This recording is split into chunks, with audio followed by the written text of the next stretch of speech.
So this is the DJI Osmo Nano.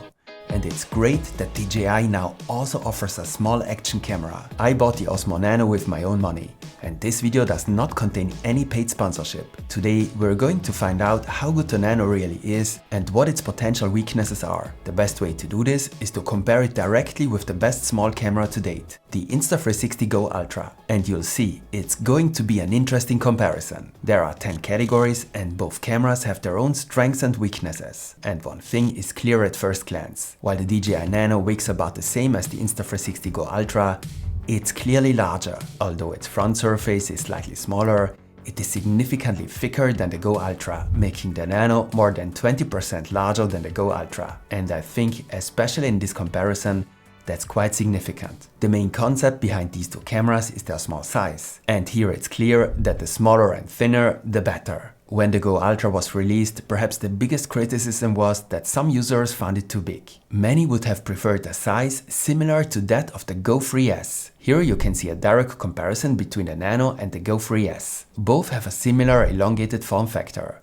while the Go Ultra is square. Both cameras, the Osmo Nano and the Go Ultra, have a rectangular sensor, so you have to rotate the camera to take a shot in portrait mode at full resolution. The standalone cameras of the Osmo Nano and the Go Ultra are both waterproof up to 10 meters without an additional dive case. And only the Go Ultra is available in white as well as black. The DJI logo on the front of the Nano seems a bit excessive. Perhaps not everyone who attaches such a small camera wants to stand out. And there is another very important difference in the design of these two cameras. The Nano has internal memory, while with the Go Ultra, the camera itself has an SD card slot. With the Osmo Nano, you have to choose between a version with 64 GB and a version with 128 GB of internal memory when you buy it. This has advantages and disadvantages. You don't need an additional memory card, but the internal memory does have its limits. However, the Nano's multifunctional vision dock has a slot for a memory card. You can therefore connect the camera to the dock and transfer the footage to the memory card in the dock, freeing up memory for further recordings. Of course, you will then need a memory card again. And interestingly, even when the Nano is connected to the dock, you cannot save a recording directly to the memory card. Which solution you prefer is a matter of personal preference and depends on the type of application. But of course, you will definitely need an additional SD card for the Go Ultra. Let's take a closer look at the multifunctional vision dock. Unlike the Actionpod of the Go Ultra, you don't place the camera in a slot on the front, but attach it to the top. This can be done on both sides, which is an interesting solution because it allows you to use the display not only as a rear display, but also as a front display, for example when vlogging. Both cameras are similar in size when used on the dock or in the Actionpod. I would say that the Nano is even slightly smaller. Personally, I think the combination with the Actionpod or the dock is great with both cameras. The dock is not only used as a charging station, it can also be used as a remote control. And in combination with the dock, you can also use the camera like a conventional action camera with a display. The handling of the Ultra feels exactly the same as that of a traditional action camera. The Nano feels a little unusual, very flat and tall. Part of the back remains unused when you attach the camera. This is a completely different approach. The Nano's dock is smaller and lighter, but it also has a significantly smaller display. You can see this clearly in this comparison. The Go Ultra's display is not only larger, it can also be flipped up. This means you can also use the Go Ultra perfectly for vlogging or look at the display from above for special shots. In addition to the larger form factor, the smaller display is certainly one of the Nano's particular weaknesses in this comparison. There are a few other relevant differences. Recordings, whether new or old, can only be played back on the Nano's dock after the camera has been connected to the dock. Whereas with the Go Ultra, this is possible without a physical connection. What I really like about the Nano, however, is that the camera and pod have a mount on the bottom that is compatible with the Action 5 action camera mount. Although the Go Ultra also has its own action camera mount, it differs from the mounts of the other Insta360 cameras. Okay, it's time to take a closer look at the footage from these two cameras. The DJI Nano has a 1/1.3 inch sensor. The Go Ultra sensor is only slightly larger at 1/1.28 inches. But the Go Ultra has a significantly higher maximum bitrate of 180 megabits per second than the Nano, which has a maximum bitrate of 120 megabits per second. But these are just specs. What matters is how the recordings actually look. I will comment on the recordings and show you a series of different comparison shots. Please take a critical look at these recordings, form your own opinion, and feel free to write me in the comments if you disagree with me. At first glance, the shots from the two cameras don't look that different. The colors are very similar, even though the Osmo Nano chooses a slightly warmer white balance in certain cases. The shots taken with the Osmo Nano also have a slightly softer look, while the edges are slightly more pronounced in the shots taken with the Go Ultra. This can be clearly seen in the clouds. As a result, the shots taken with the Go Ultra look slightly sharper overall. Incidentally, the digital sharpness can be reduced on both cameras if desired. The exposure on the Go Ultra is based on the phase in the default settings. This is important because it often allows the Go Ultra to achieve significantly better automatic exposure in difficult situations such as here. The Osmo Nano's shots often look underexposed in these situations. What is also immediately noticeable is that the field of view of the Go Ultra in the standard 16:9 format is significantly wider than that of the Nano. In my opinion, this is a big advantage for the typical use of these two cameras. Whether you use the camera as an action camera or for vlogging, a wide field of view is an advantage with this type of camera. In addition, with the setting Mega, the Go Ultra also has good control over distortion at the edges, despite the wide field of view. And when it comes to the field of view, there is another important difference. Only the Go Ultra with the 2x clarity zoom offers an internal zoom that provides a better image quality than a simple digital crop thanks to its high resolution sensor. This can be very useful depending on the situation. With the Nano, you can only crop digitally, which results in a greatly reduced image quality. One thing I want to make clear: all these shots were taken using the default settings on both cameras and have not been edited. This is exactly what the results will look like for most users. And as you can see here, the dynamic range of the Go Ultra is significantly better. Although the highlights are similarly well protected, the shadows are significantly brighter in the Go Ultra's shots, and the entire image is better exposed. The better dynamic range is also due to the fact that, unlike the Nano, the Go Ultra has an HDR mode that is integrated into the standard video mode, and the recordings look very natural and do not have the typical HDR look. If you still don't like it, you can also disable the feature. The Nano does not have an HDR mode, but with D-Log M it has a flat color profile in 10 bits, which is well suited for color grading. So if you want to edit the colors of your recordings heavily, the Nano has an advantage. In contrast, the Go Ultra has a range of preset color filters that are suitable for specific situations. Here, for example, you can see a comparison with the color filter film. The Go Ultra has several of these filters, which are designed to take care of color grading for you. But of course, if you want to edit the footage yourself, the Nano has an advantage.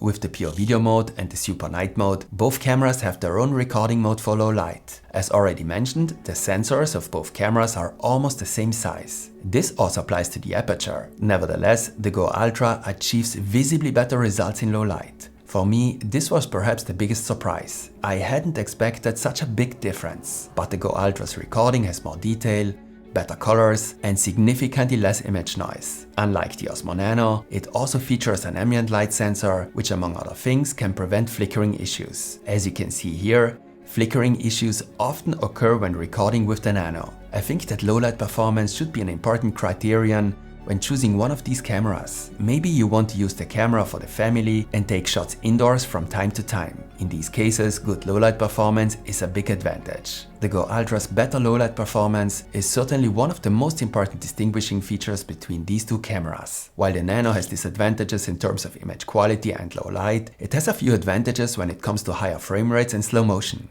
At least, that is what one would think at first glance. Both cameras are capable of shooting in 4K at 60 frames per second. However, on the Go Ultra, 4K 60 results in a slight crop of the image. In 4K 60, the field of view of the two cameras is therefore similar, but only the Nano can also shoot slow motion in 4K at 120 frames per second. And although this is presented by many as a major strength of the Nano in this comparison, this mode is severely limited. This is only possible in slow motion mode and not in standard video mode. The recording is already slowed down and the audio is saved in a separate file. More importantly, the Nano slow motion mode does not support stabilization. The recording is therefore not stabilized. The Nano does not offer stabilized slow motion recordings, either in 4K or in lower resolutions. For 120 frames per second, you have to reduce the resolution on the Go Ultra to 2.7K. Here you can see a direct comparison of the two slow motion recordings. The recording of the Go Ultra is cropped but stabilized. Personally, I would therefore prefer the Ultra when it comes to slow motion recordings. And that brings us to the next topic. While the Nano slow motion recordings are not stabilized, both cameras offer good stabilization in standard video mode. This comparison here was taken in the standard stabilization mode, and this is the mode most people will use. However, both cameras also offer a stronger stabilization mode, which also results in a stronger crop. And here too, the Osmo Nano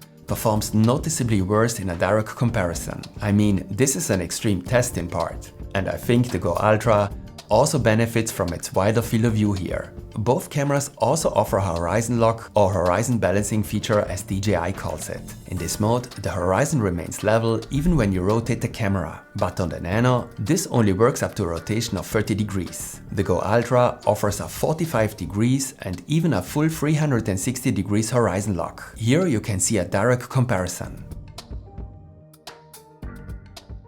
Both cameras have very good internal microphones. That sounds similar to me. But the Go Ultra is better at blocking out background noise. Here you can hear a river in the background that is very close. The Go Ultra also handles wind noise a little better.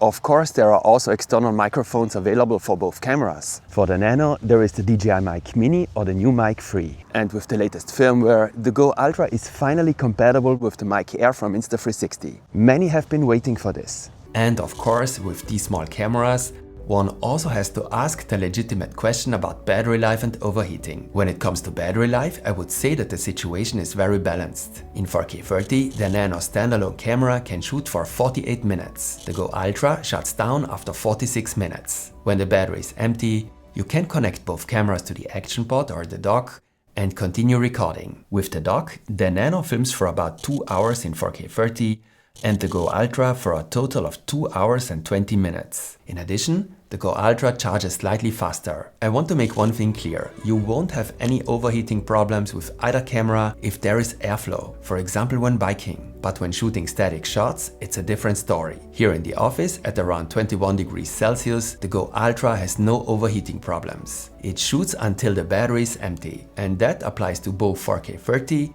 and 4K 60. Not so with the Osmo Nano. In 4K 30, it shuts down after 40 minutes due to overheating, and in 4K 60 it shuts down after just 22 minutes. This means that in summer, when it's very hot, the Go Ultra will be the clearly better choice. Apart from the features we have already seen today, both cameras have a number of additional features, such as voice recording and GPS data recording via smartwatch. Only the Nano can also start recording with 2 head nods or after 2 pads. But even when it comes to exclusive features, the Go Ultra scores in a direct comparison, as it has a number of additional features. It has its own toddler mode for close-ups, the free-frame video mode, which is a recording mode that allows you to change the field of view in post. And it supports not only voice control, but also gesture control. For the Go Ultra, there is a micro lens for close-ups, an underwater lens, and only the Go Ultra can be secured with a safety strap to prevent it from falling. And very cool, the Ultra supports Apple Find My. This means that if you lose your camera, you can quickly find it again using your iPhone. Apple Find My support in particular is a feature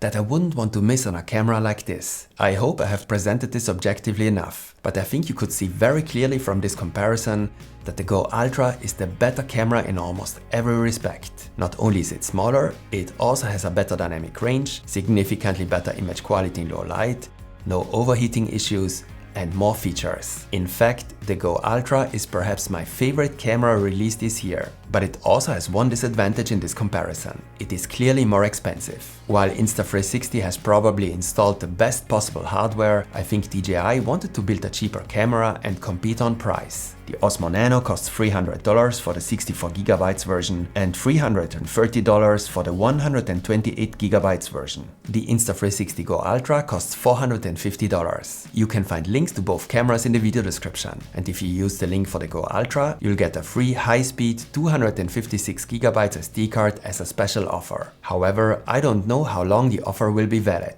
What can I recommend? Perhaps the only real advantage of the Osmo Nano is D-Log M, especially if you're used to the DJI workflow and want to combine footage from multiple cameras. Other than that, if you can afford it, go for the Go Ultra. It's clearly the better camera. But of course, only you can decide whether the better image quality and additional features are worth the extra cost. What do you think? Am I wrong? Let me know your opinion in the comments. If you want to learn more about the Go Ultra, check out my detailed tutorial or the comparison with the Go 3S. There will be more videos on the Osmo Nano and the Go Ultra. So stay tuned and see you next time.